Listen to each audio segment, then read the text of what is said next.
방금 그 소개 말씀 중에 제가 국사편찬위원회 남아주위원회 역임을 한지 오래됐습니다.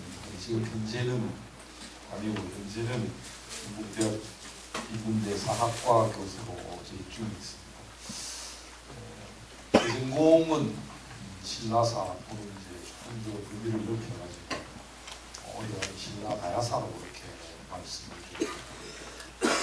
그 가운데 오늘 말씀드릴 화랑과 관련된 주된 화랑이 주된 역할을 하는 그런 시기가 원래 제 전공이고 이걸로부터 전공이 조금 더 소급해가지고 일로도 가고 밑으로도 오고 또 옆으로도 가고 근자에 와가지고는 백제도 좀 들여다보고 한유왕대도 들여다보고 해서 그렇게 인식의지편을 넓혀 나가는 데 정년도 다 다가오고 해서 정리를 하고 있는 중입니다. 방금 사회자 선생님으로부터 들어보셔서 알겠지만 대체적으로 지금까지 말씀은 개인의 마음의 치유 이런 것들을 주제로 해서 이야기를 해왔던 것 같습니다. 저는 사실은 여기에 올 자격은 없어요.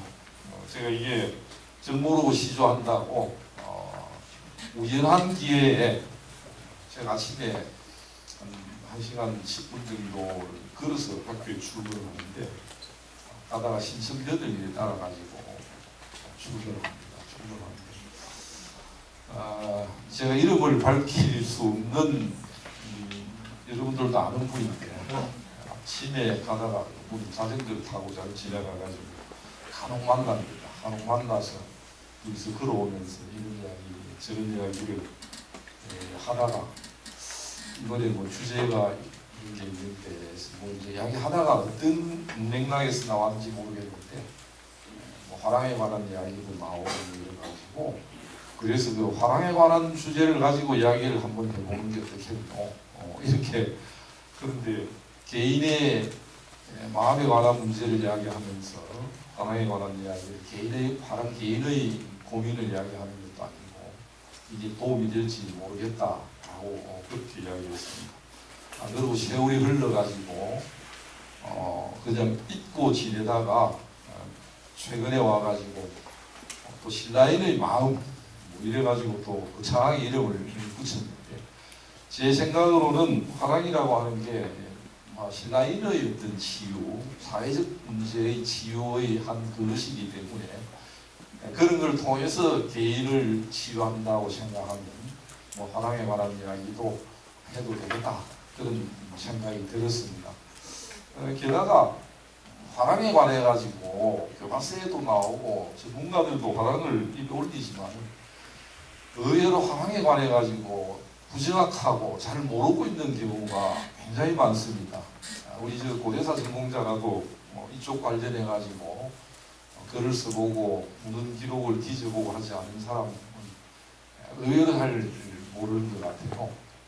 제가 나눠드린 자료에 보니 제가 그런 이야기를 써놨습니다. 경북대학의 교과에 보면 화랑에 관한 내용이 나옵니다. 803 높이 솟고 낙동강물을 맑다 여기 화랑이 놀던 서랍을 터지네 이렇게 되어가지고 저들 학교의 근학 정신과 밀접하게 관련되는데 화랑입니다. 화랑인데 여기는 뭐 나가지 보니까 이 앞에 여기 지금 뭐 같습니까? 야, 이거 굉장히 잘 아시네. 학교에서도 저게 뭔지 이렇게 물어보는 사람이 있습니다. 선생님들 중에도. 그럼 요 꽃은 뭐겠습니까? 이 감꽃이죠. 감꽃이고 요 밑에 이건 무슨 색깔 같습니까?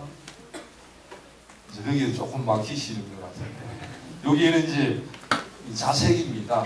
자색이라고 하는 것이 색깔을 내기가 전근대사에서 가장 고귀한 색이 그 자색입니다. 자비청황이라고 해서 가장 높은 색을 사실은 이 자색을 물 염색을 들여가지고 내기가 어려운데 이것도 뭐 거의 빨간색에 가깝게 표현되어 있는데 이 자색은 아니고 정통.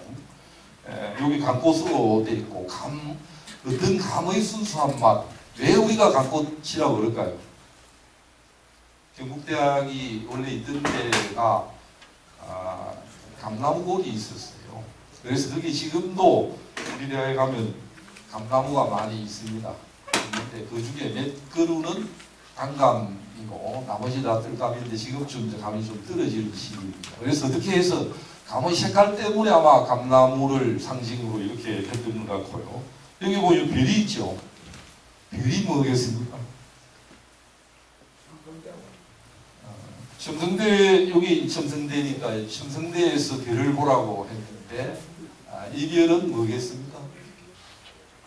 이 별은 학교에 초장에 우리 대학의 대학원하고 단과대학 5개 해서 6개를 별로 만들었는데 80년대부터 새로 단과대학이 많이 만들어지고 대학원이 만들어지고 하면서 별의 수가 많이 늘어났어요.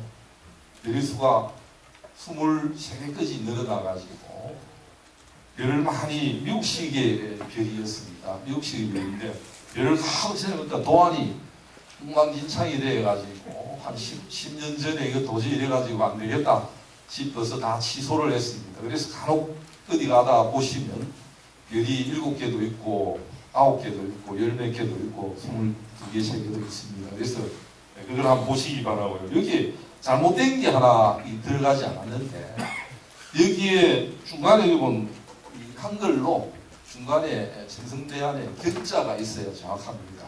이건 경자가 없이 아마 도안을 하기가 어려워서 그렇게 표현한 것 같은데 여기에 들어있는 정신은 신라인의 정신이라고 하는 거고 신라인의 정신을 사실 그 젊은 학생들 교육시키기 위한 것이 대학이기 때문에 거기에는 화랑의 정신이라고 하는 것이 깃들어 있다. 이렇게 말씀드릴 수 있습니다. 그런데 교과가 잘못됐습니다. 왜 교과가 잘못됐나면 거기에 들어있는 그 803 동강물을 맑다 여기 화랑이 놀던 스라블리아 터전이에요. 이게 스라블리아 터전입니까? 여러분 스라블리아 터전이 아니고 이게 달구벌리아 터전이고 오늘날 달구벌이 쭉 그 이후에 있어 왔습니다. 그래서 전혀 잘못되었음에도 이거는 지금 와가지고는 고칠 수가 없습니다.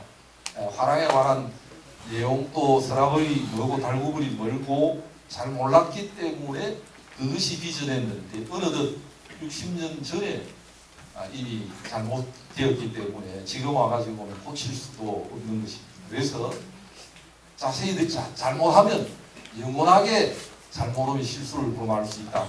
이렇게 말씀드리겠습니다. 사실 그 화랑도 물어보면 너무 잘 모릅니다. 화랑은 지금 물어보고 몇 마디만 해보라고 하실 수 있겠습니까? 화랑 잘 모르는데 제가 오늘 이제 화랑의 말씀을 드리고자 하는 것은 역사학이라고 하는 게 발상의 전환을 도모해야 된다라고 하는 그런 뜻에서 이 말씀을 드리겠습니다. 왜 발상의 전환을 했냐면 인간이 자기 눈으로 본 것을 다 믿고 사실이라고 여기는데 실제는 그렇지 않습니다. 여기에 탁자를 보시면 말이죠. 탁자를 한번 보세요. 탁자 보면 이게 우리는 여기 다 알고 있다, 다 보인다 생각하니까 몇 면을 볼 수 있을까요? 탁자를 보면 몇 면을 우리가 육면체가 있다라고 하면 볼 수 있겠습니다.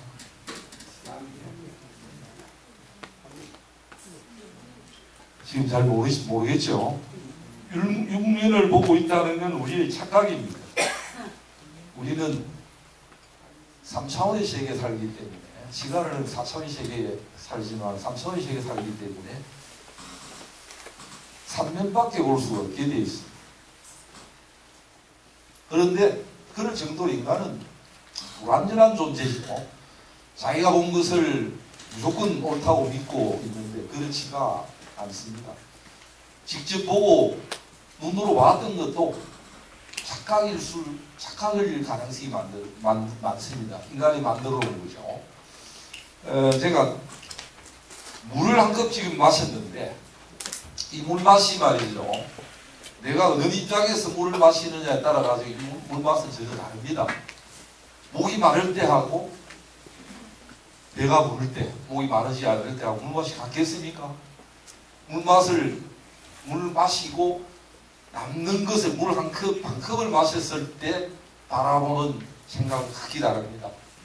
목이 마른 사람은 벌써 반이나 먹은 날일 테고, 배가 부른 사람은 아직도 반이나 이렇게 이야기하는 존재가 인간입니다. 인간 누구나 어디서 어떻게 뭘 보느냐에 따라 가지고 그림은 전혀 다르게 그려지는 것입니다. 제가 하나 수수께끼를 하나 내겠습니다. 3하고 2하고 되게 크죠? 3이 크죠? 그런데 단서가 붙지 않으면 언제나 3이 크다 이렇게 하는 틀린 이야기입니다. 3은 반드시 2보다 크다. 그렇지 않습니다. 2가 클 수도 있어요.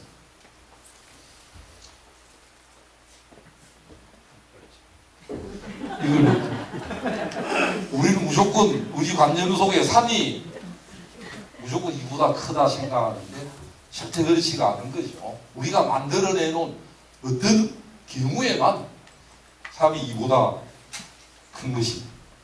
그러면 3분의 1하고 2분의 1하고 어느 게 크겠습니까?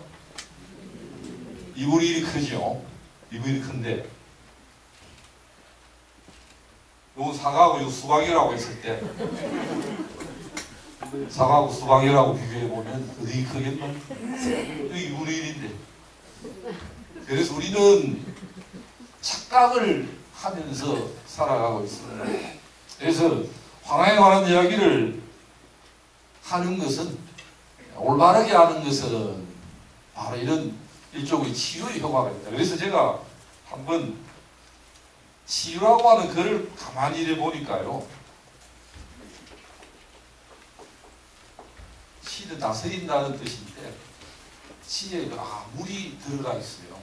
뭘 치료한다, 다스린다라고 하는데 이게 뭐겠습니까? 우리가 흔히 이야기하면 법대로 다스린다. 법치가 물이 들어있습니다. 물대로 간다는 거죠. 법대로 다스린다. 물대로 다스린다. 물이라고 하는 것은 다른 힘이 가해지지 않으면 높은 곳에서 낮은 곳으로 떨어지게 되어 있습니다. 그게 자연의 이치죠. 이게 마음을 치료한다는 것은 자연의 흐름대로 내버려 두는 것이 치료하는 것이구나. 여기 본 치유의 인문학이라고 합니다.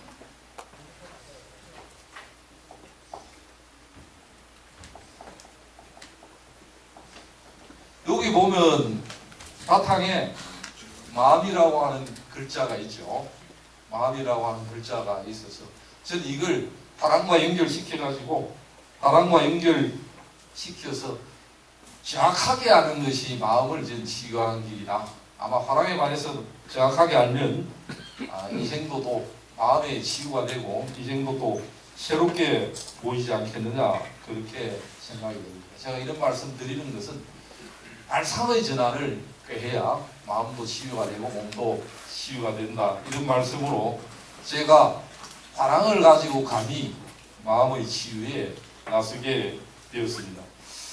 사실 화랑이라고 하는 게 이걸 하나 또 물어보겠습니다.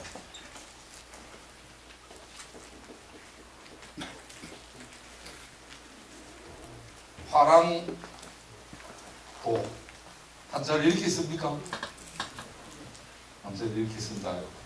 그 다음에 화랑 이렇게도 씁니다. 어디에 맞겠습니까? 밑에. 왜 밑에 게 맞습니까? 네? 어디 가면 이게 많이 써놨습니다. 많이 써놨는데 이걸 맞다고 생각하는 사람 손 들어보시죠.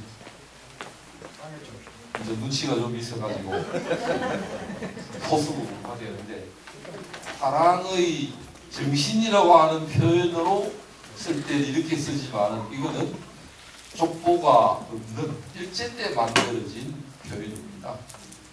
화랑도라고 해서 표현을 이렇게 쓰기도 하는데 요거는 일본 사람들이 만들어내놓은 용어입니다. 무사도와 비견해서 화랑도의 이야기를 하고 무사도를 밝히기 위해서 화랑에 관한 연구를 하면서 무사도에 비견해서 이렇게 만들어냈습니다. 요거는 그런데 의외로 화랑도가 이 이후에 해방 이후에 이것이 진짜인 줄 알고 이 책 속의 책 제목으로도 이것이 많이 내걸렸습니다. 왜냐하면 화랑을 정치적으로 많이 이용하려고 그랬기 때문입니다. 해방 이후에 여기에 해방 무렵에 학교에 다니신 분들 계실지 모르겠는데 1948년도에 정부가 출범하면서 학도 호국단을 만들었습니다. 그 학도 호국단 만들었을 때 문교부 장관이 누구죠? 안호상이라고 하는 분이 철학하던 분인데 독일에 유학을 해서 돌아온 분입니다. 그 전에 독일에 나치가 있었죠. 나치에 뭐가 있었죠? 젊은 애들 동원해가지고 유겐트라고 하는 게 있습니다. 유겐트의 아이디어를 받아가지고 와서 좌우익이 대립하고 있으니까 정부에서 유겐트의 아이디어를 가지고 화랑의 정신을 표방을 하면서 학도호국단을 만들었습니다. 그 학도호국단의 정신을 화랑도라고 이름을 했고 나중에 뭐 장관도 하고 영남대학 총장도 한 분으로 이성근이라고 하는 분이 있었는데 거기에 맞춰가지고 당시에 신라 화랑도 연구라고 하는 책을 냈는데 거기에 책 이름이 이렇게 돼 있었습니다. 화랑도 이래서 착각을 하게 만드는 거죠. 여기 계신 분도 이제부터는 착각을 하면 안 됩니다. 화랑도라고 하는 이것은 뒷날 만들어졌고 이것이 70년대에 들어와 가지고 역시 교련하고 학도국단 하면서 이것이 그대로 또 쓰여져 가지고 지금도 중등학교 교육용으로 많이 쓸 때는 화랑도를 이렇게 써서 이걸 화랑의 정신이라고 이렇게 표현을 하는데 이따 말씀드리겠지만은 화랑의 정신은 흔히 다른 말로 표현하면 뭐라고 그러죠? 세속 오개라고 그래요. 그런데 이것도 정확하지는 않습니다. 세속 오개라고 하는 것도 화랑의 정신이 아니고 이것은 신라인의 정신입니다. 신라인의 정신인데 신라인의 정신을 가장 철저하게 믿고 신봉하고 실천하는 사람들이 화랑이었기 때문에 이것은 화랑의 정신이라고 그렇게 이름을 하는 것입니다. 근데 그렇다면 이제 화랑은 이렇게 됩니다. 화랑은 이렇게 써야 맞습니다. 왜 이렇게 쓸까요? 네? 이제 왜 제가 이런 말씀을 드리느냐 하면 화랑에 대해서 전 국민적으로 잘못 교육을 시킨 게 드라마입니다. 드라마 가운데 몇 년 전에 선덕 여왕이라고 하는 드라마가 있었는데 거기에 많은 화랑이 등장을 합니다. 정말 그 드라마를 제 전공이 바로 이제 그 시기이기 때문에 들여다보면 선덕 여왕에 대해서도 전혀 엉터리 중에 그런 엉터리가 없어요. 그래서 제가 그 당시에 여기저기에 선덕 여왕에 관해 가지고 이야기를 많이 하러 갔어요. 저 중앙박물관에 그게 지금 나이 드신 분들이 모임이 있어가지고 갔더니 그 대강당에 한 530명 가득 찼어요. 그래서 거기서 요구할 때는 드라마에 나오는 선덕 여왕의 이야기를 조금 멋지게 해달라고 하는 이런 내용이었는데 제가 거기 가서 이 선덕 여왕이라 사전에 사극을 잘 보지 않는데 가기 전에 한 몇 편을 제가 보고 갔어요. 그게 어떤 것인가 선덕 여왕에 대해서 이야기를 하려고 그러면 드라마에서는 어떻게 이야기하고 있는가를 봐야 되기 때문에 드라마가 그때 아주 인기가 있었어요. 나중에 그 뒷부분에 와가지고 선덕 여왕의 그게 40%, 18%씩 이렇게 올라가고 있습니다. 굉장한 대박을 터뜨렸는데 정말 이렇게 보니까 드라마의 내용이 정말 이렇게 해도 되나 이런 생각이 들죠. 선덕 여왕이 결혼을 한 적이 있어요. 한 적이 있는데 나이가 왕이 저기 할 때 나이가 많았습니다. 그런데 젊은 시절에 사마에 가서 마치 전투훈련을 해서 신체를 단련한 것처럼 이렇게 묘사가 돼 있어서 전국민 제가 여기에서 그랬습니다. 전국민을 대상으로 이거 사기극을 벌리고 사극이 아니고 사기극이다. 이거 정말 제대로 이렇게 드라마가 작가의 수준이 너무 낮아가지고 이런 드라마를 만든다라고 해서 드라마 이야기는 많이 있죠. 제가 작년에 여기에 중앙도서관의 계명대학에서 하는 모교 철학회에서 하는 그 강좌가 있는데 거기서 요청하기를 광해통학에 대해서 이야기해달라고 그래가지고 제가 광해통학에 대해 가지고 가서 2시간을 이야기를 했습니다. 나중에 하고는 질문을 하라고 그럽니다. 질문을 하는데 한 50 정도 된 아주머니가 제 말을 못 믿겠다는 듯이 그런데 왜 그러냐 했더니 이 광해토항에 대해 가지고 드라마에 나오는 내용을 이래 보니까 광해토항이 굉장히 처음부터 뭐 어떻게 하고 이렇게 나오는데 광해토항이 그래가 이 광해토항이 왕이 즉위할 때 나이 18인데 이미 40, 50대 되는 것처럼 그려놓고 실제하고는 너무 어긋나는 내용이다라고 이제 이런 이야기를 했더니 드라마에는 그렇게 표현이 안 돼 있는데 제 말보다 드라마를 훨씬 믿어가지고 아무리 이야기해도 당신 이야기는 안 맞다는 이런 투로 말씀을 드려가지고 야 이거 좀 큰일 났구나 이렇게 생각을 한 적이 있습니다. 제가 왜 이런 이야기를 말씀드리냐 화랑에 관해서도 거기에 보면 선덕여왕이라고 하는 드라마에 보면 화랑이 얄을 몰려가지고 막 뭐 다니면서 저끼리 뭐 이래 하고 하는데 화랑이라고 하는 존재는 대표자입니다. 화랑이 그 대표자의 무리들을 뭐라고 그랬습니까? 낭도라고 그랬습니다. 낭도, 화랑 플러스 낭도. 그래서 화랑도라고 하는 것은 화랑을 대표자로 해서 다수의 낭도로 구성이 되어 있는 조직입니다. 그 낭도라고 하는 것은 한 사람의 하는 마치 어떤 모습이냐면 여왕봉이 있죠. 여왕벌이 있는데 하나의 여왕벌에 수백 수천 마리 수만 마리의 일개미들이 붙어 있는 것과 마찬가지의 모습을 그려놓아야 됩니다. 그래서 화랑 여기 있는 사람이 전부가 다 화랑이 된 것이 아니고요. 화랑은 특별한 사람만 되고 거기에 상당수의 낭도가 있는 겁니다.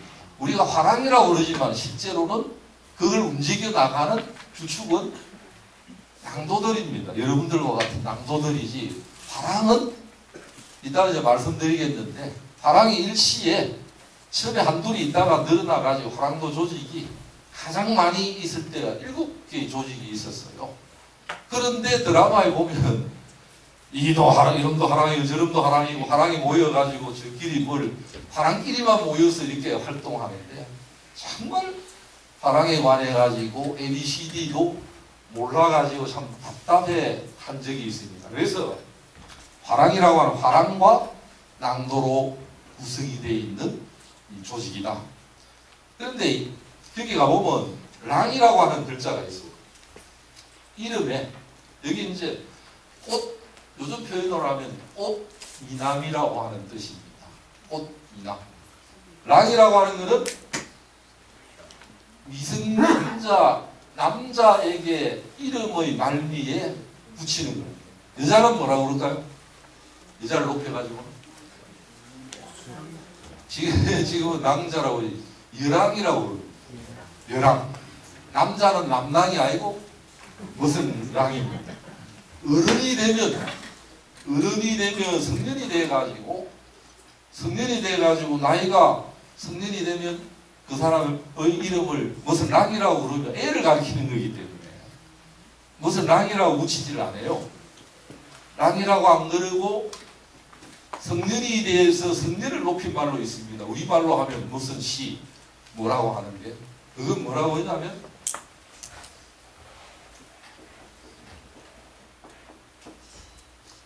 무슨 지라고 하는 글자가 뒤에 붙으면 이걸 어른을 높이는 어른이 높은 신분 지위가 높은 사람을 무슨 지 여러분 이제 이따 말씀드리겠는데 거칠 부를 거칠 부지 이사부를 이사 부지 무슨 지 부지라고 이름 붙습니다.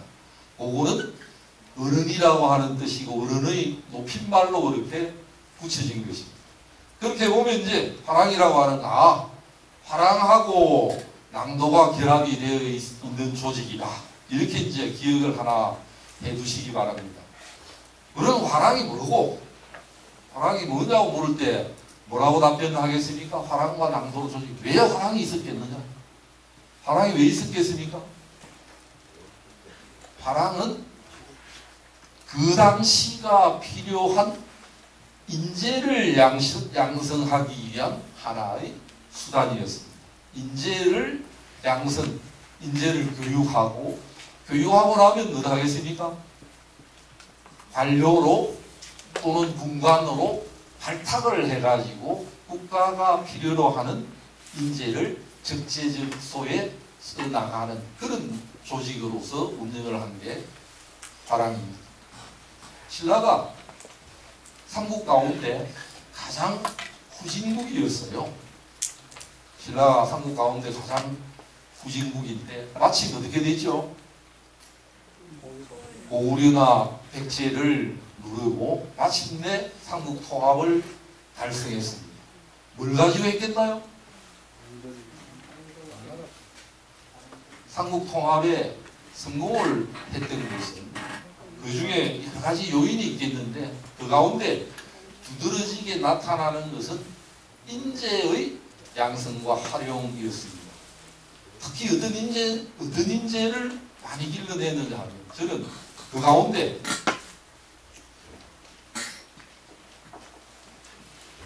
외교를 담당하는 아주 그 신라가 외교가 뛰어난 나라입니다. 우리에게 지금 우리 피해는 그게 별로 없어요. 어떻게 하다가 단절이 됐는지. 신라 사람들은 외교의 국제 동향에 아주 민감했고 후진국의 상태를 벗어나기 위해 가지고 가장 많이 관심을 기울였던 게 국제 동향이고 외교였습니다. 외교 전문가를 만들어냈어요. 여러분들은 외교로 성공했던 왕위까지 오르고 했던 인물이 누구죠? 김춘추죠. 김춘추는 아주 뛰어난 외교관입니다. 뛰어난 능력을 가지고 있는 사람인데 김춘추만 외교 활동을 한 것이 아니고요. 외교를 전문으로 하는 사람. 당시에는 중국도 가고 일본도 가고 이제 옆에 나라 백제도 가고 고구려도 가고 하는 외교 전문가들이 있습니다. 뛰어난 사람.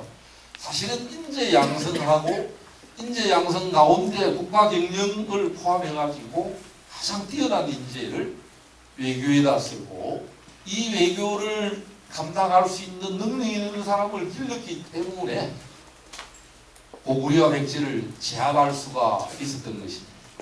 신라라고 한다가 묘합니다. 필요하면 고구려를 이용해서 엎어치고 또 필요하면 백제를 이용해서 엎어치는 겁니다. 이걸 이제 잘못 알고 신라를 저게 도덕도 민족도 없고 이렇게 배은망덕하다라고 하는데 우리가 그걸 잘 알아야 됩니다. 외교에서는 영원한 적도 영원한 동지도 없습니다. 있는 것은 뭐가 있겠습니까? 오롯이 국가의 이익만 있는 겁니다.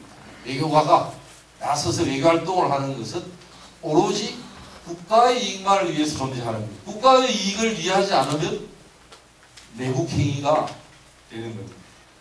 신라인이 가장 뛰어난 그 고구려 백제 어디 가면 고구려 백제를 배반하고 당을 끌어들여가지고 근데 신라 사람들은 또 고구려제 사람들은 서로 간에 동족이라고 생각을 하지 않았어요. 적이지, 영원한 적이고 싸움해서 극복하지 않으면 안 될 대상인데, 즉 동족이라고 하는 의식은 아주 뒷날하고도 뒷날 만들어졌습니다. 그걸 만들어내 놓은 게 당군 신화예요. 당군 신화를 이제 우리도 제가 하나 더 말씀드리면 좀 거꾸로 볼 줄 알아야 돼요. 아까 이 사람이 불안한 존재라고 그랬죠. 내가 본 게 다 사실이라고 믿지만은 그렇지가 않습니다. 지금 우리들 머릿속에는 우리 조상이 누구죠? 누구의 자손이라고 생각하죠? 당군의 할아버지. 중국 사람들은 황제의 자손이라고 생각합니다. 황제 사망오제 전설시대에 제일 처음에 나타나는 신이 황제입니다. 일본은 아마데라스 오미가미의 자손이라고 그렇게 생각을 하고 있어요. 서양 사람들은 아담과 이브의 자손이라 생각합니다. 그것이 이제 만들어진 사실은 논리들인데, 지금 그림을 그려보면 말이죠. 위에서부터 우리 다 그립니다. 조상세계를 위에서부터 당군 할아버지 둘을 낳고 내려와가지고, 우리 집에 가면 조상 그리면 내 멧돼지 식대조 그리면 식대조로부터 누구를 낳고 이렇게 그리잖아요. 그런데 이거는 조선 후기에 만들어 놓은 그림들입니다. 조선 후기에 족보를 만들 때 그려놓은 그림이고, 그걸 일러서 가부장제적인 그림이라고 해요. 족보라고 하는 것이 가부장제이고 남성 중심으로 그려왔기 때문입니다. 지금부터 이제 발상을 잠깐 거꾸로 한번 해보세요. 어떻게 보느냐 하면 나로부터 한번 출발해보세요. 나를 낳은 사람이 누구죠? 그 두 사람 각각이 낳은 사람은 어디죠? 이래 올라가면 말이죠. 내 두 사람을 치고 올라온 두 사람만 낳았다고 해도 나의 피를 썩게 한 사람, 나의 존재가 있게 해서 존재하게 한 사람은 내 조상이, 우리는 그림 그려보면 당군 할아버지 한 사람밖에 없지만 나로부터 출발하면 내가 50대라 그러면 이에 50성명이 한번 오늘 가서 계산 한번 해보세요. 지금 당장 컴퓨터를 동원하면 계산이 불가능합니다. 내 조상의 피는 내 피를 갖게 하는 사람은 이렇게 되어 있는데, 우리는 당군 할아버지만 내 피를 만드는 것처럼 당군 할아버지하고 누구죠? 곰이 내 피 속에 그러고 있다. 이렇게 생각을, 제가 이런 역으로 되어 있는 생각을 해봐야 이게 아프죠. 아프면 역으로 발산하는 그런 훈련도 아울러서 해야 여러분들이 건강할 수가 있는 것입니다. 네, 그래서 이제 돌아와가지고 화랑을 통해가지고 유능한 인재를 만들었고, 이 인재를 관리 잘했기 때문에 결국 한국 통합에 성공하는데, 화랑은 인재 양성의 조직이었다. 인재 양성의 조직이었고, 그걸 통해서 인재를 선발을 했다. 이렇게 말씀드리겠습니다. 그렇다면 화랑이라고 하는 것은 언제 만들어져, 어떻게 만들어져서 어디까지 존재했을까? 그전에는 그러면 인재를 어떻게 만들었을까? 저 멀리 올라갈 수는 없고, 그 직전에 말이죠. 인재를 양성하는 것은 공동체였습니다. 끼리끼리 필요한 사람을 만들었어요. 왜 그럴까요? 국가가 제대로 조직화해 규모가 커지지도 않고, 그래서 동네마다 사람들을 만들어가지고 그 있는 사람들을 국가가 어떻게 하겠습니까? 국가에 대해 가지고 특별한 재능을 가지고 있는 사람을 이래 추천을 하는 것입니다. 추천해서 이걸 뭐라고 그러냐면 첨거제라고. 이제 이 동네 누가 싸움 잘하더라. 그럼 싸움 잘하는 놈 발탁하고, 어느 놈 계산에 암산에 빠르더라. 국가가 관리, 교육하고 하는 게 아닙니다. 여기 동네방네에 있어가지고 일 잘하는 놈 뽑아서 하는 거죠. 여기 이제 첨거제입니다. 요 첨거제는 말이죠. 이 국가가 만들어지고 그 이후에 지금에 이르기까지도 청거제가 통용이 되고 있습니다. 그런데 통용 청거제를 시행할 때 잘못할 수가 있죠. 왜 잘못하죠? 다른 요소가 끼어듭니다. 혈연, 지연, 학연, 개인 인연 이런 것들이 끼어들게 되면 청거제가 아주 좋은 점이 있어요. 좋은 점이 있는데 거기에 리더가 잘못 서게 되면 능력이 없는 사람을 아무데나 갖다 앉히고 나면 그 조직이라고 하는 게 엉망이 됩니다. 청거제는 인간이 만들어지고 난 이후에 지금까지도 있습니다. 지금까지 있는데 사실은 청거제가 주류였던 시기가 화랑이 만들어지기 이전에, 화랑이라고 하는 것이 출현하기 이전에 청거제라고 하는 게 주류를 이루었습니다.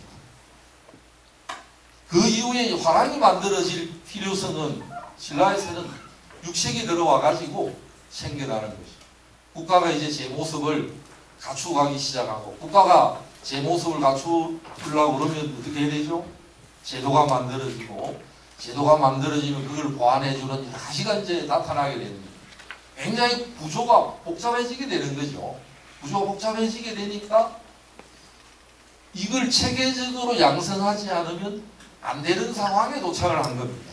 그게 바로 신라에서는 6세기인데 여러분들이 교과서에 보면 이때 왕이 누구냐 하면 법흥왕입니다. 법흥왕.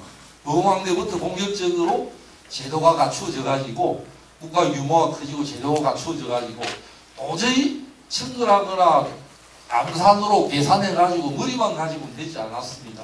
그래서 필요한 게 법이 만들어져야 되고 구조적으로 체계화돼야 되겠다 싶어서 반포한 게 뭐죠?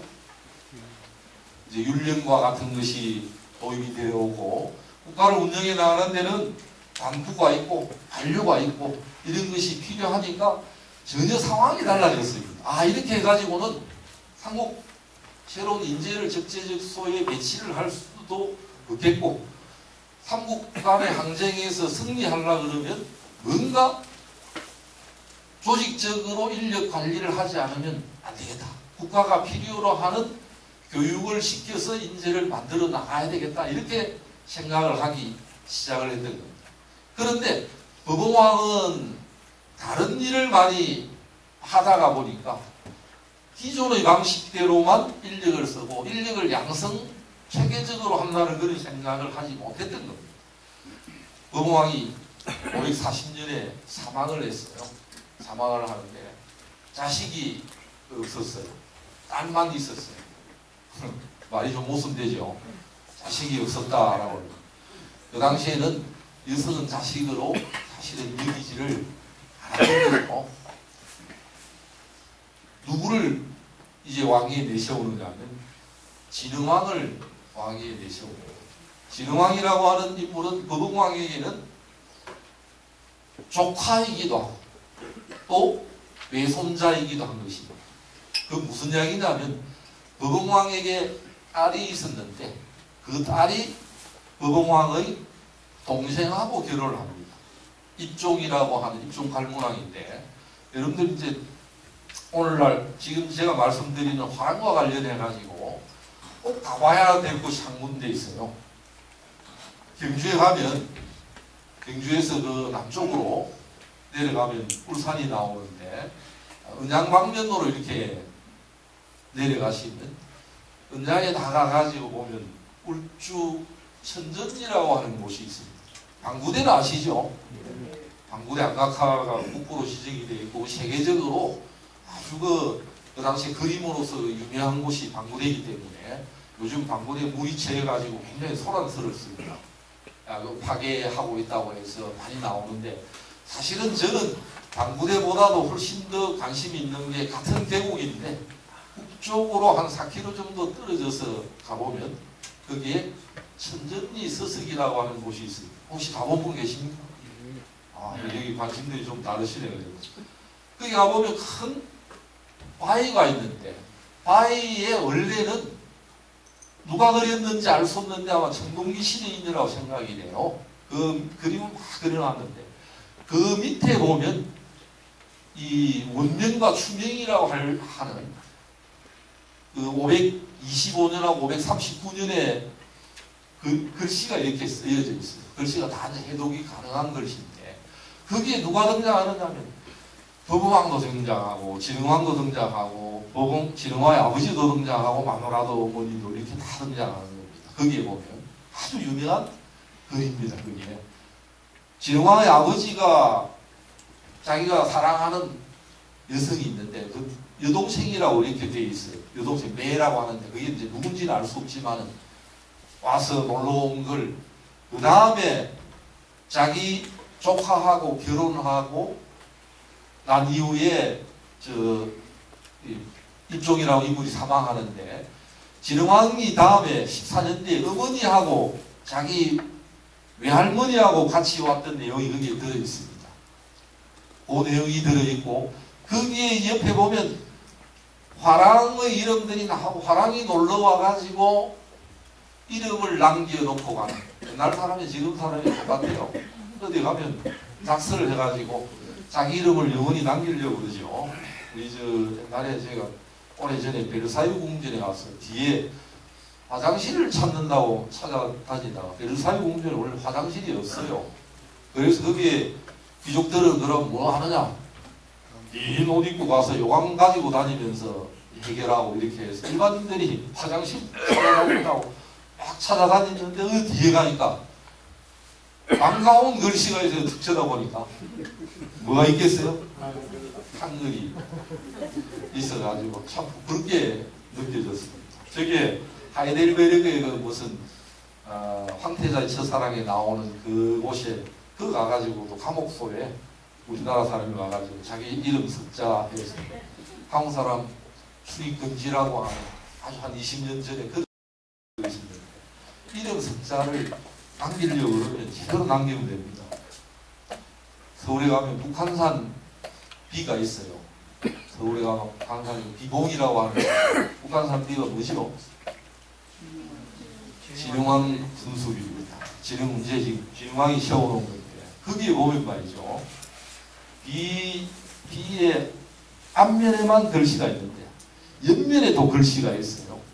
옆면에 글씨가 누가 썼느냐 하면 추사가 김정희가 와가지고 올라와서 조사를 했어요. 조사를 하고 와서 깨끗한 걸로 추사체를 거기 가면 볼 수가 있어요. 지금은 이제 가짜배기 비를 세워놓고 진짜배기는 박물관에 가지고 있는데 거기에 보면 언제 와가지고 조사를 했다 내용이 쓰여져 있습니다. 그 다음에 또 여러 해 뒤에 또 와가지고 궁금해서 와서 또 옆에다가 추사 김정희가 와서 두 번에 걸쳐가지고 이분을 조사해가지고 유명한 그 진흥왕비 연구 검석 반록을 쓰는 겁니다.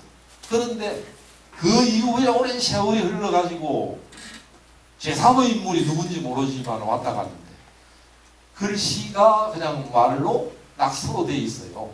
낙서로 돼 있으니까 글씨가 아니죠.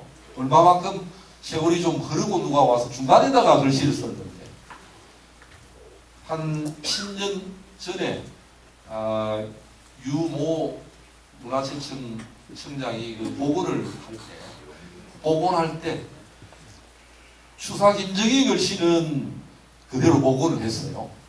복원을 하고 중간에 쓰여진 글씨는 지워서 원래 지금 북한산비가 가지고 있는 거하고 거기에 쓰여져 있는 짝퉁하고 차이가 나는 점이 그 점에서 차이가 나는 이름 석자를 와서 거기에 낙서로 남겼다가 그 사람은 지금 모형을 만들어 가지고 세워진데 그 낙서는 들어있지 않고 추사는 글씨가 거기에 보면 정말 좋아요. 이 남겨볼만 하다고 해서 남겨졌는데 옳은 심리는 표사유피 인사유명이라고 사람은 자기 이름 석자를 남기고자 그 가보면 선전지 서석에 잔뜩 낙서가 새겨져 있는데 거기에 화랑들의 이름이 적지 않게 등장을 하는 겁니다. 거기에 가서 보시면 이제 무슨 랑, 아까 이제 무슨 랑 이런 이름을 가지고 있는 사람은 이거는 무슨 화랑 출신이고 또 낭도 출신이구나 라고 하는 걸 저거 하시면 됩니다. 그런데 바로 요 무렵에 이제 법왕이 죽고 진흥왕이 그때 7살이었습니다. 어린 나이로 왕위에 내세웠는데 7살이 정치를 어떻게 하겠습니까? 옛날이라도. 그럼 누가 정치를 할까요? 자기 어머니가 정치를 하는 거예요. 지소태우라고 하는 분이 정치를 하는데 이분이 상식이 있고 파워도 있는 분이었던 것 같은데 누가 옆에서 보좌를 하느냐 하면 이사부와 거칠부가 훌륭하게 보좌를 해줍니다. 요 기간의 10년 동안 섭정을 하는데 10년 동안 섭정을 해서 기반을 다졌기 때문에 진흥왕이 551년이 돼가지고 이 성년이 돼가지고 친정을 합니다. 직접 나서서 정치를 하는데 이때 이제 진흥왕이 대단한 인물입니다. 연호를 쓰는데 연호를 뭐라고 그러냐면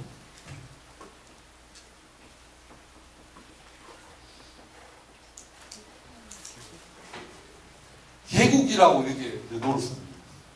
자기 백구이자 외조부가 근헌이라고 해서 536년에 연호를 처음으로 썼는데 그동안에 연호를 안 바꾸다가 진흥왕이 551년에 성년이 되어가지고 직접 정치를 하면서 자기 어머니가 순수히 자리를 물려줘가지고 성년이 돼가지고 정치하면서 개국이라고 하는 연호를 씁니다. 나라가 있는데 진흥왕이 나라를 열었다. 아마도 이건 나라를 열었다는 뜻보다도 나라를 열겠다라고 뭐냐 새로운 나라로 신라를 만들어 가겠다라고 하는 그런 의지가 깃들이 있다고 생각이 돼요. 개국이라고 한 연호를 써서 진흥왕이 영역을 넓혀가서 신라를 새롭게 만들어갑니다. 37년 동안 10년을 빼고 나면 자기 어머니 했던 그동안 27년 동안 영역 정복 활동을 펼쳐가지고 자기의 몸체보다도 적어도 사람 수도 3배, 영토도 3배나 불리게 됩니다. 나라 체제가 이제 달라지는 거죠. 이럴 때 뭐가 필요하죠? 나라 체제, 나라 조그마한 게 있다가 지금 커졌으니까 이걸 다스려 나가서 영속과 쉽게 나가려고 그러면 뭐가 필요하죠? 조직이 필요한 것입니다. 조직이 필요합니다.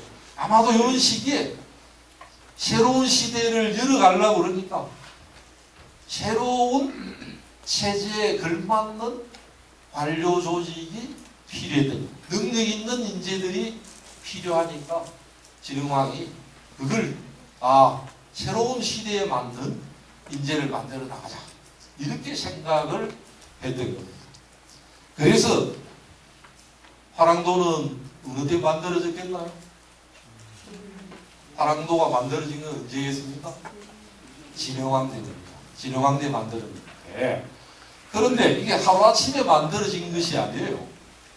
하루아침에 만들어진 것이 아니고 새로운 제도가 체제가 만들어지려고 그러면 시행착오를 거치게 되는데 역시 화랑도도 조직을 해 나가면서 시행착오를 거치게 됩니다. 원래 모태는 아마도 화랑도로부터 시작이 된 것이 아니고 그 이전에 자료에 나와 있는데 원래 모태가 된 게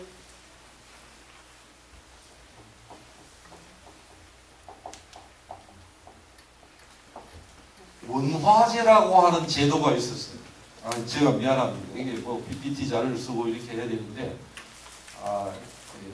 저는 이 기계하고 좀 거리가 있어가지고 아주 기계를 쓰는 게 마음의 상처를 자꾸 입어가지고 저도 치유하려고 기계를 잘 쓰지 않습니다. 저는 자동차도 안 모르고 하면 이 기계하고 가까이 하려고 이제 생각을 안 합니다. 멀리 하다가 제가 사실은 어디 이 강의 가가지고 PPT 자료를 한 5번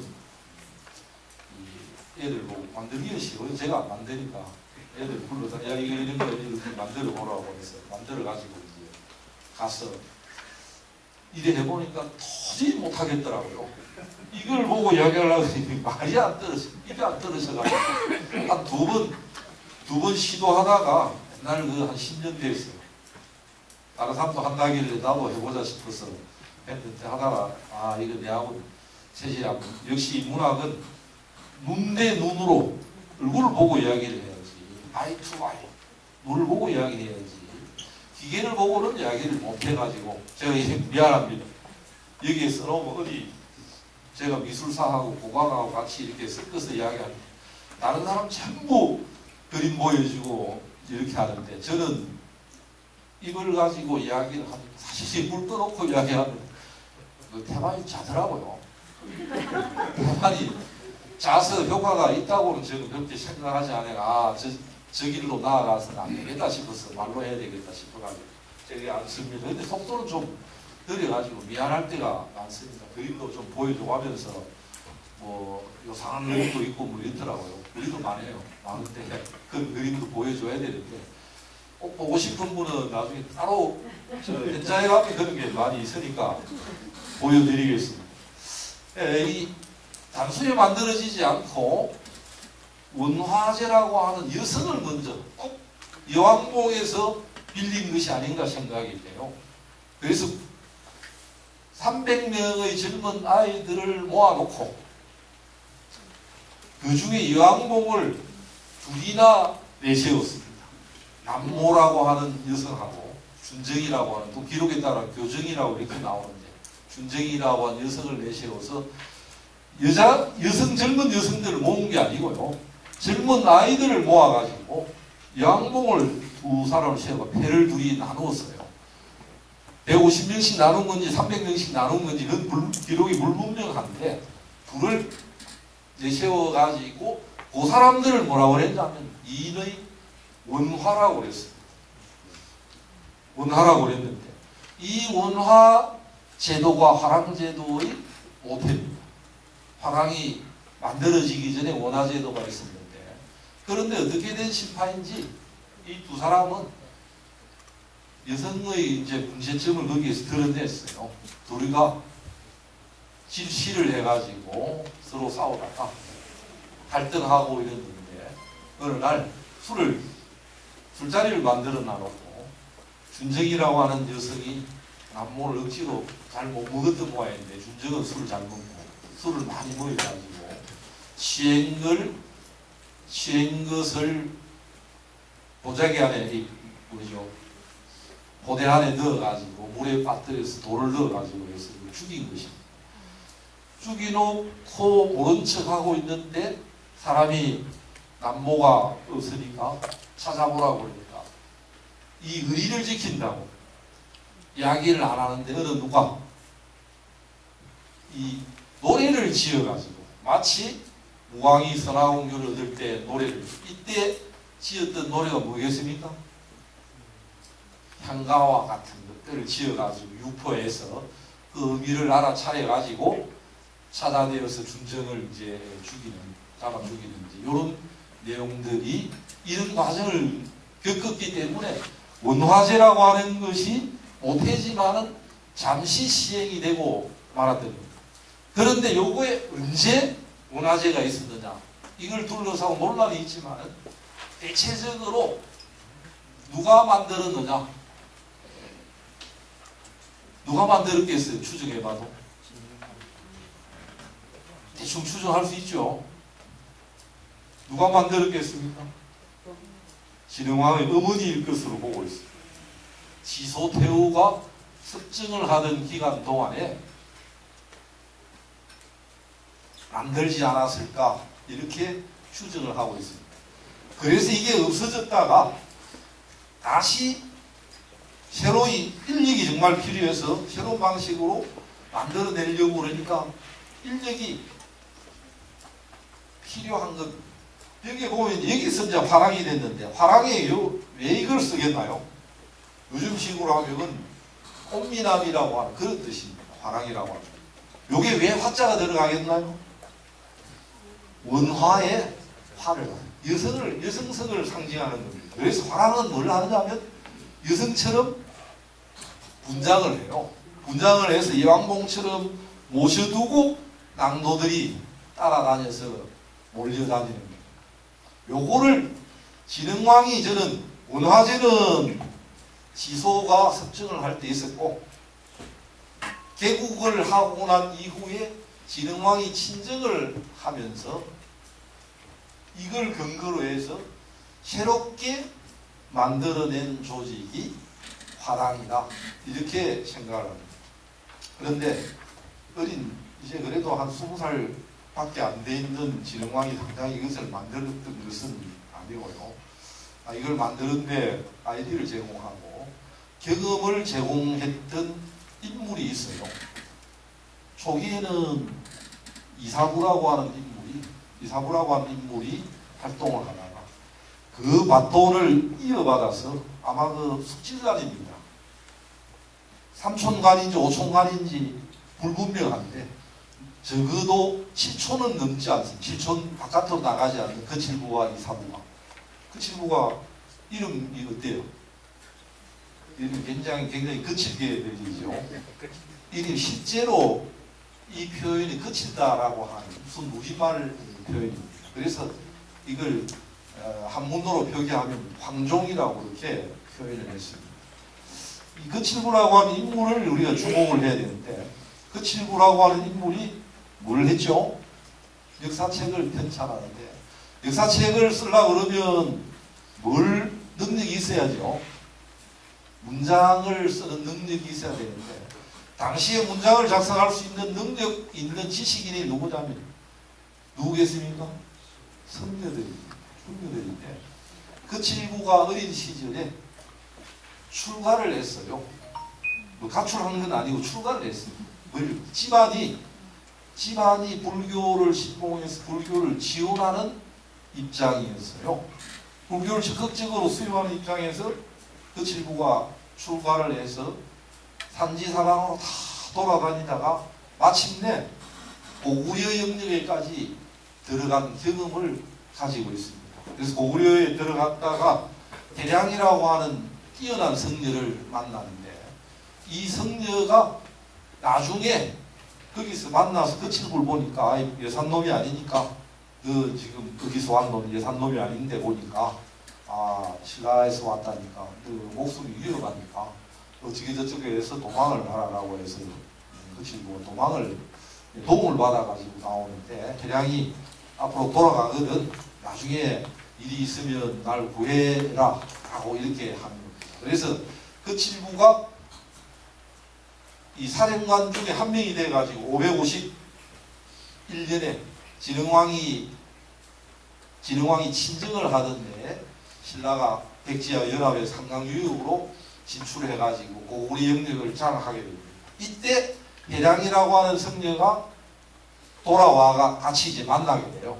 그래서 해량을 그 칠부가 모시고 돌아와가지고 국통이라고 하는 새로운 자리를 성녀로서의 최고의 계직 자리를 만들어서 거기에 모시게 됩니다. 그런데 저는 그 칠부의 주장에 의해서 화랑제도가 제도화되기 시작을 했다. 화랑제도가 제대로 만들어졌다. 이렇게 보는 겁니다. 왜냐하면 그 칠부라고 하는 인물이 출가해서 전국을 돌아다니고 고구려 영역에까지 가서 돌아다녔던 그 경험이라고 하는 것이 꼭 화랑이 그대로 생활하던 그 모습하고 거의 똑같아요. 화랑이 서울에만 머물러 있는 것이 아니고 전영토를 찾아다니면서 돌아다닙니다. 그 다음에 방금 누구를 만났다고 했죠? 해량이라고 성녀를 만났어요. 여기에 전국을 유람해서 돌아다니는 걸 전국을 산천유호라고 그러는데 돌아다니면서 화랑이 하는 일 중에 산천유호 행위가 있어요. 그 다음에 물론 교육 행위도 있습니다. 이제 돌아와가지고 요 똥모습이 화랑 그 칠부가 경험했던 것들이 꼭 화랑이 하던 것과 똑같은 행위였어요. 그래서 그 칠부는 화랑 출신은 아니지만은 화랑을 만들었던 아마 초석을 마련했던 인물이 아닌가 생각이 됩니다. 화랑도는 이제 누구하고 있다고 그랬죠? 화랑과 낭도인데 여기에 중요하게 이제 들어가야 되는 게 저끼리 젊은 애들끼리 나와주면 공부는 누가 시키죠? 뭐 전에 무슨 코미디 프로 보니까 소는 누가 키우노라고 돌아다니면 소는 누가 키우죠? 이걸 화랑과 낭도로 구성이 되어 있는 이 사람들은 나이가 미성년자들입니다. 대개 미성년자들은 15세에서 19세의 어린 나이들입니다. 뭐 지금 어린 나이라 하니까 지금 우리 식으로 하면 한 30쯤 되는 시간은 있었을 거예요. 요 사람들이 돌아다니면서 체력 단련만 하는 것이 아니고 관료가 되려고 그러면 뭘 해야죠? 문자를 익혀야 되는 거죠. 문자를 익히지 않으면 관료로 나갈 수 없습니다. 그 문자를 익히도록 해주는 역할을 누구냐? 성녀가 하는 겁니다. 그래서 화랑이라고 그러면 화랑도라고 했을 때는 이제 크게 구성이 화랑, 한 조직에 화랑 한 사람, 그 다음에 낭도가 수십에서 수백 명, 그 다음에 성녀가 한 조직에 몇 명인지 알 수 없지만은 다수, 이렇게 해서 구성이 돼가지고 한 팀을 이루어서 움직여 나가는 겁니다. 성녀는 미안하지만은 미성년자가 아닙니다. 미성년자 성녀를 뭐라 그러죠? 훈련하는 성녀를 뭐라 그러죠? 동자는 이제 어린애고 삼위성 비구니가 되기 전에 삼위의 과정을 거치는데 요 화랑도들은 삼위다 이렇게 생각하면 됩니다. 요 성녀들은 머리를 깎는데 성녀가 지 마음대로 머리를 깎는 게 아닙니다. 저처럼 머리가 없으면 저절로 이런다고 제가 성녀가 될 수 있는 거 아니잖아요. 성녀는 누가 허용해 주죠? 성녀는 국가가 허용을 해줍니다. 왜 허용해 줄까요? 성녀는 국가가 허용해야 됩니다. 면세 면역의 특권이 있기 때문에.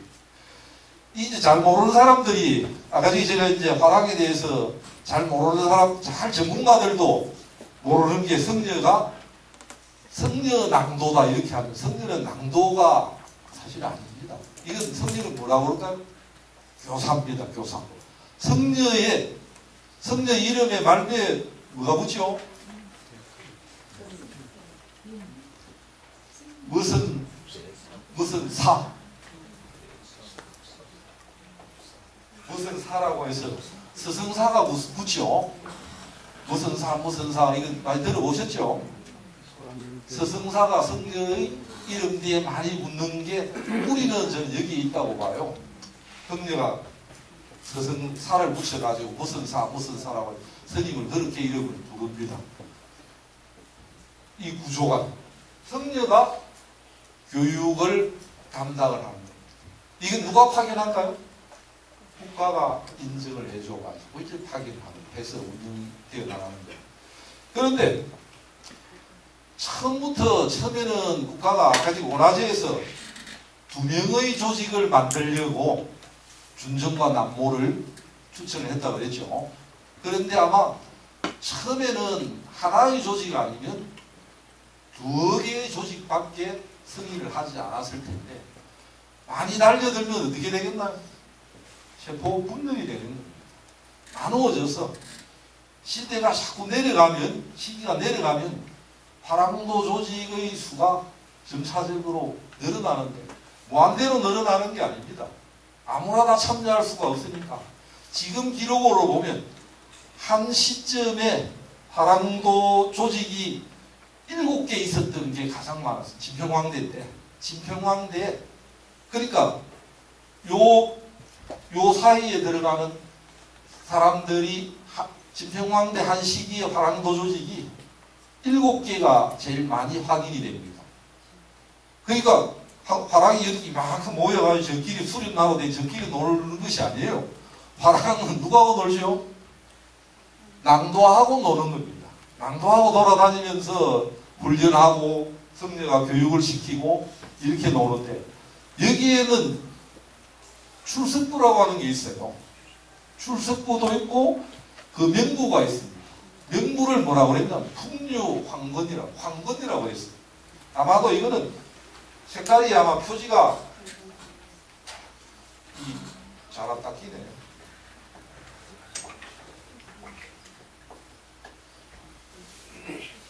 표지가 노란색이었던 것 같은데 황건이라고 이렇게 써서 화랑도마다 이제 이름이 있어요. 화랑도마다 명부가 있습니다. 화랑이 누구 무슨 화랑 그 밑에 남도 이름이 출석부가 쭉 있습니다. 요게 얼마 만에 바뀌겠나요? 화랑도 명부는 말이죠. 화랑이 연령이 차면 어떻게 되겠습니까? 나가야 되거든요. 나가면 새로운 15세 되는 연령이 채워지는 거예요. 한 출석부가 계속해서 이어지는 거예요. 황건이라고 하는 것은 계속해서 이어집니다. 한 화랑이 나가도 그 화랑을 대신해 들어오고 낭도가 나가면 계속 요 연령에 속하는 사람 15세에서 19세에 속하는 사람 계속 공급이 되는 겁니다. 그걸 유지해 나가는 것이 황건이고요. 각 화랑도 조직에는 나름대로의 제목의 타이틀이 붙어 있어요. 화랑도의 사상적 기반이라고 하는 것은 유불선이라고 그럽니다. 아마 유교 중심으로 유불선이라고 동등한 것은 아니고 유교를 강조하는, 유학을 강조하는 또는 불교를 강조하는 또는 선교를 강조하는 이런 화랑이라고 하는 하나가 아니고 화랑이 여러 조직이기 때문에 자기의 정체성을 나타내주는 성격을 가지고 그 이름이 있어요. 지금 이름으로서 유일하게 남아있는 것이 김유신의 화랑, 김유신이 화랑이었을 때 그 화랑의 이름이 뭐죠? 용화향도라고 했습니다. 용화라고 하는 게 뭐죠? 미륵입니다. 미륵신앙과 요 당시에 물론 이제 불교에서 가장 신앙 중심 신앙이 미륵인데 미륵신앙과 관련한 용화향도가 김유신이 화랑으로서 있을 때 그 이전부터 내려왔던 화랑도 조직의 이름이 용화향도였습니다. 김유신 동생이 김음순인데 금순도 화랑을 역임하고 금순의 아들 망굴이라고 하는 인물도 화랑을 역임했습니다. 아마도 그렇게 해서 화랑이라고 하는 것은 어떤 집안에서 그 혈통을 계속해서 내려오는, 계속해서 가지고 내려오는 출석부가 황건이고 황건에는 그 이름의 타이틀이 이렇게 붙어 있는 겁니다. 용화향도처럼 무슨 향도 해가지고 그걸 이제 가지고 계속해서 이제 내려가는 거고 새로운 새끼를 치면 또 화랑도 조직 그 이름을 가지고 있는 거예요. 그래서 일시에 2014년에 화랑도 조직이 여러분 가장 많이 존재했을 때가 몇 개라고요? 7개만 일시에 존재. 요게 3년 뒤에 가게 되면 새로 만들어지는 건 7개 이상 안 만들어집니다. 그러면 7개, 8개만 만들어지고. 그러면 요게 7개 일시에 만들어진 것이 아니고 점차적으로 만들어진 겁니다. 점차적으로 만들어져서 7개까지 되어 나갔던 겁니다. 요런 조직들이 서로 간에 선의의 경쟁을 하는 겁니다. 아까 원화제처럼 서로 순명해가지고 죽이고 이런 것이 아니고 저 조직이 이기기 위해 서로 경쟁하고 전국을 돌아다니는 거예요. 왜 돌아다니면서 선의의 경쟁을 할까요? 당시에 필요로 하는 새로운 덕목이 있어요. 뭐겠습니까? 국가에 대해 가지고 가장 큰 공동체가 뭐겠습니까?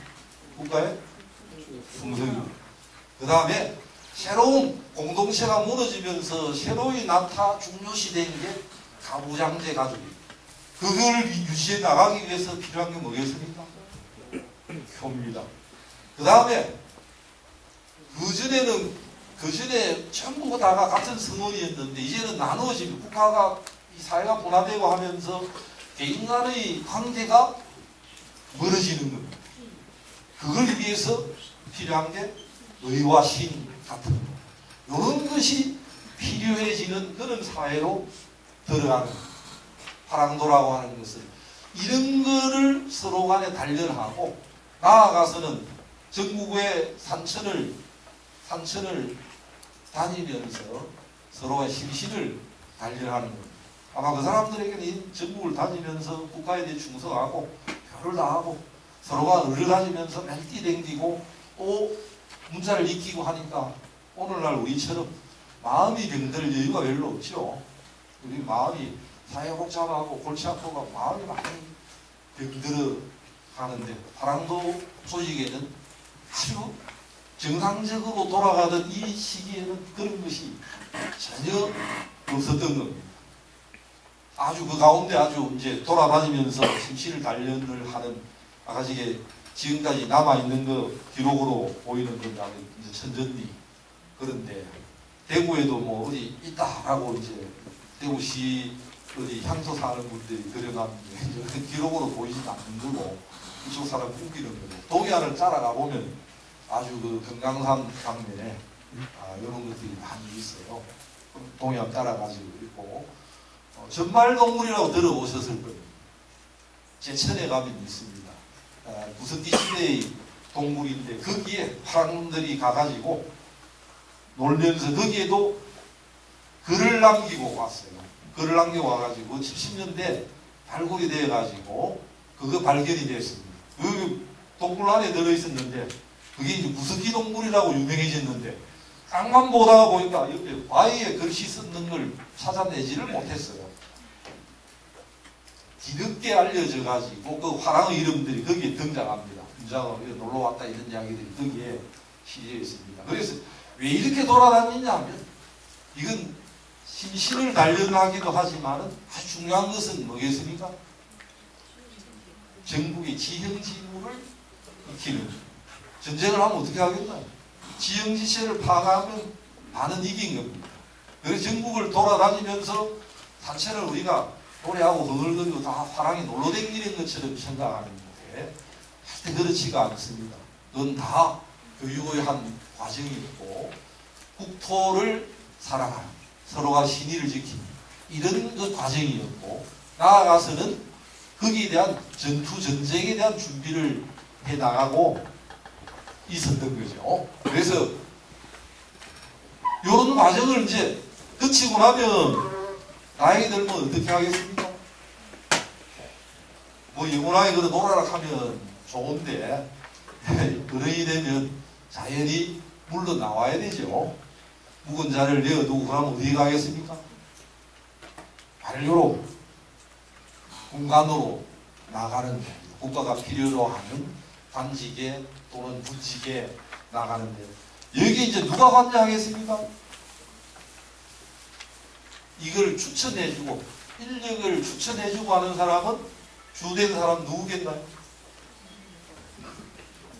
스님들이 이걸 관찰했다가 적시적소에 사람을 추천해줘서 이 사람은 어떤 게 유능하다 인사고과를 해가지고 관리를 하는데 조직이 여위에 가장 여러 개의 화랑도 조직이 있으니까 가장 상위에서 이걸 국왕의 명을 받아서 통제하고 관리하는 자리를 화주라고 합니다.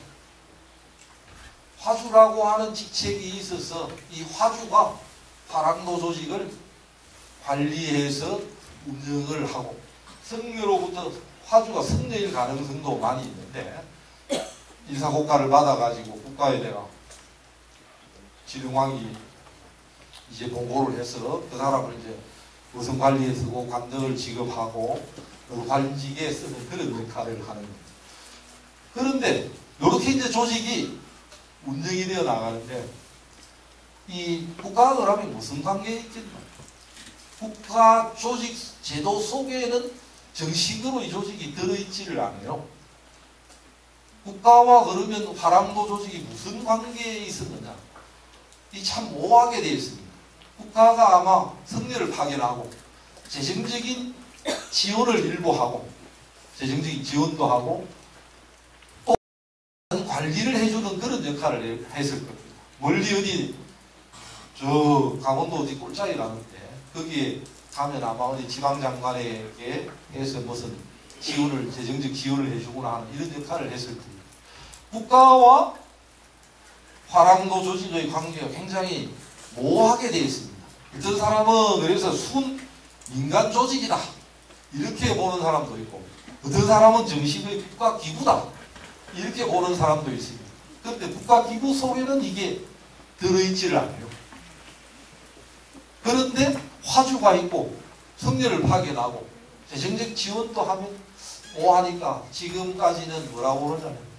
반관, 반민적인 성격이다 이렇게 얼물러 버리고 있는데, 이건 앞으로 이제 좀 더 밝혀져야 할 과제라고 하겠습니다. 그래서 이런 조직을 신흥왕이 거칠부의 경험, 거칠부가 또 어린 시절에 성렬 경험했고 전국을 산천유했던 그런 경험들, 이런 걸 가지고 진흥왕에게, 진흥왕일 때 가장 유명한 인물이었습니다.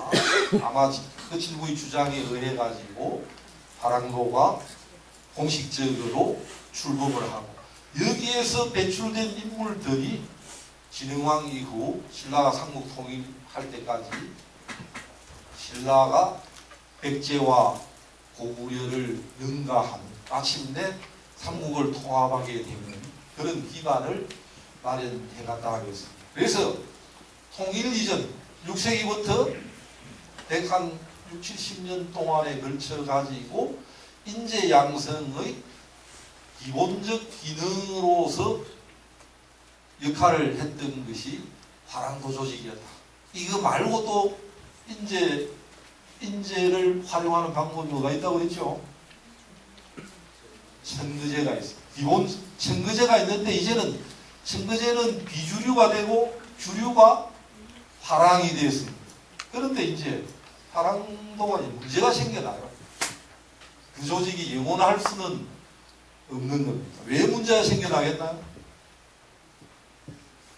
이제는 같이 이렇게 한 소재 밥 먹고 활동하다가 이제는 서로 간에 그 조직이 다른 조직하고 선의 경쟁만 하면 되는데, 관료로 진출을 하면 말이죠. 그럼 어떻게 되겠습니까?